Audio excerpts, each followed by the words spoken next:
In the book of Revelation, it speaks of 144,000 people. Remember this number, 144,000. What is it that makes these 144,000 people different? These people, they are going to receive the seal of God on their foreheads. Before God sends judgment to earth, these people will receive the seal, meaning there will be the mark of the beast also on the forehead or right hand, and there will be the seal of God, which 144,000 people will receive. And that has sparked various questions and debates for a long time.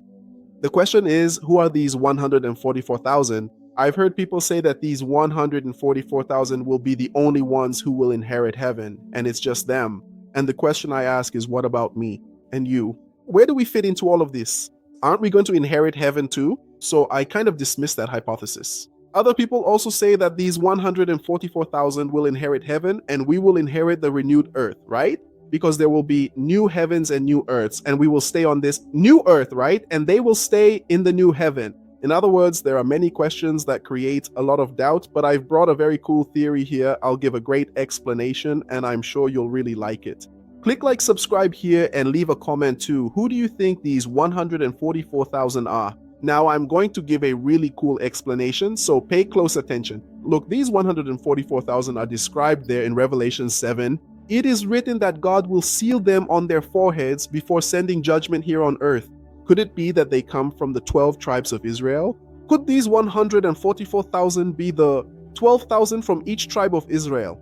Another thing too, are we talking about actual Jews, or would this just be a form of symbolism? Well, let's take it slow, because there are 3 ways for you to understand this. I'll talk about all 3, and you can choose which one you want to believe in. This won't change anything regarding your salvation. It's just for us to better understand the Holy Scriptures. The first interpretation is a more literal one, meaning these 144,000 Jews are descendants of Israel, okay? They are chosen by God during the Great Tribulation to carry out a special mission here on earth. This view is very common among premillennialist and dispensationalist scholars. They believe that God returns to dealing with Israel as a nation after the rapture of the church. This second interpretation is somewhat symbolic. You see, the Bible is full of symbolism. For example, 12 in the Bible represents government, meaning 12 tribes, 12 apostles, and it also speaks of the 12 gates in the New Jerusalem. So, in this interpretation, the calculation would be something like this: 12 times 12 times 1,000. This represents something complete, in other words, a spiritual totality. This would represent the complete people of God. It's just a number, okay? But it would represent the whole church, all the people who were saved. This view follows that line of thinking. The third view is a little bit different. It says that these 144,000 would be a special group within Israel that converts to Christ in the end times. They would act as evangelists throughout the entire world. Now, things are going to get interesting. Look, in Revelation 7, it talks about the tribes of Israel. But there's a very interesting detail. There's one tribe that isn't there. So I ask you, why didn't they include this tribe?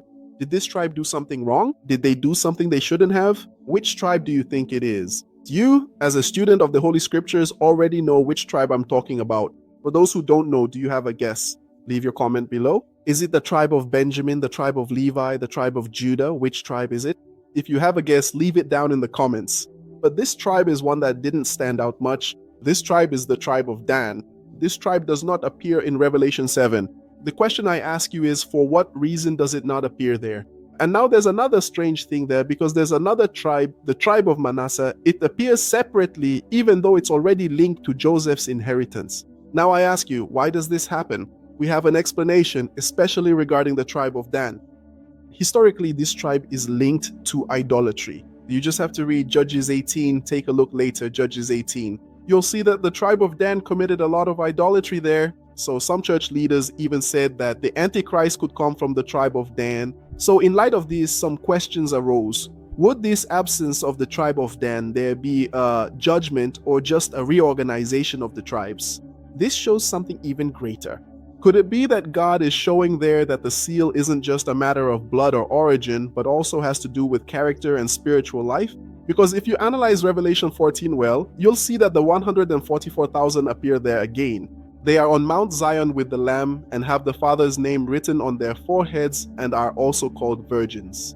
And believe it or not, they are also called blameless.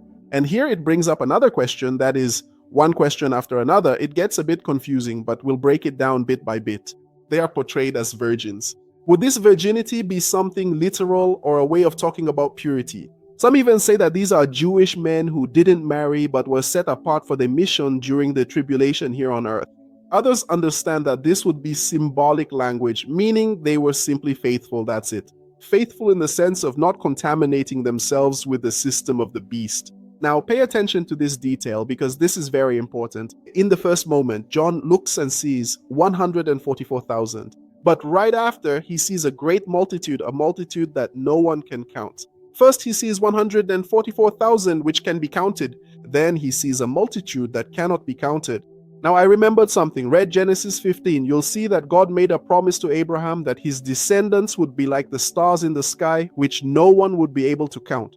Could this vision be the fulfillment of Genesis 15? I think so, huh? So first you see the group that counts, then you see the group that cannot be counted.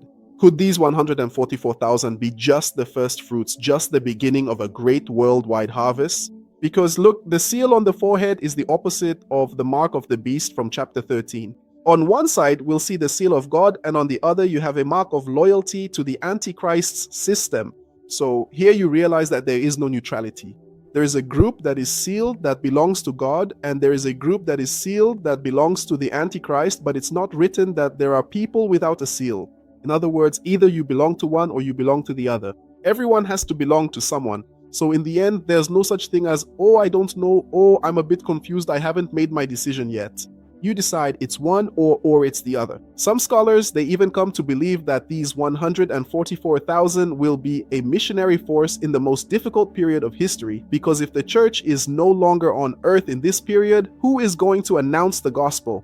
If these sealed ones were here, they could very well fulfill this mission. So there are people who believe in that too, right? That these 144,000 will play the role of missionary while the church is with Christ, right? In the heavenly mansions. While they are raptured, no longer here, these 144,000 will do missions. So you realize that there are several meanings.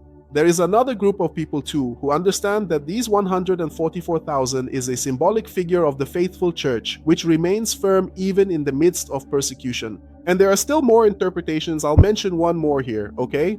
There is one more layer of meaning. The number 144,000 is 12 times 12 times 1,000. 12 can represent Israel and 12 can represent the apostolic church, and 1,000 speaks about fullness and greatness. Well, and the question that remains is the following: will there be a union of Israel with the church in the end? One comes in with the 12 tribes, the other comes in with the 12 apostles, and comes in with the fullness. Do we form the 144,000? So there are several different lines of thought. Some Reformed theologians, they defend exactly this idea. They even say that the true Israel is formed by all Christians. In other words, the Israel of the end times is the whole church. But that doesn't really work for one reason, because Revelation, it makes a point of listing specific tribes. If Israel, there is the whole church, for example, I'm part of the Church of Christ, which tribe do I belong to? Since it mentions tribes there, right? Understand? Which tribe do you belong to? Since Israel, there is the church, then which tribe do you belong to? So this is where this idea loses some of its strength. But anyway, Now, another important detail which we need to address here is that the 144,000, they appear protected in the first judgment, but that doesn't mean they won't suffer later. Remembering that the seal of God, it doesn't promise comfort, it promises that you belong to God. Yeah, that's it. The seal doesn't stop the storm, it defines who you belong to in the middle of the storm. That's it. Now, a final question. Are the 144,000 already alive today, or will they only appear in the time of the Great Tribulation? What's your opinion on this? Leave it down here in the comments. Because if they are real Jews, that means the tribes still exist and are scattered around, right, in various countries of the world. Now, if it's just symbolic, that totally changes the way we understand Israel and the church. But look, regardless of the position you choose, whether it's literal, whether it's symbolic, the important thing is that you continue with your faith intact, believing in Jesus Christ. That's what matters, because there in Revelation, it shows that God, He knows those who are His. He counts, He seals, He protects. It's not a group lost in the middle of the crowd. No, it's a sealed group. So in light of this, I want to call you to a reflection. Maybe the biggest mystery of it all isn't discovering who these 144,000 are. Maybe the most important question is another one that we aren't asking. We talked about the seal, didn't we? Now, the question we have to ask is, what is the seal that we are carrying? Are we carrying the seal of Christ or the seal of the Antichrist? Reflect on that. If we are carrying the seal of Christ, then we must remain faithful until the end. Leave your comment below, subscribe to the channel in case you aren't subscribed yet.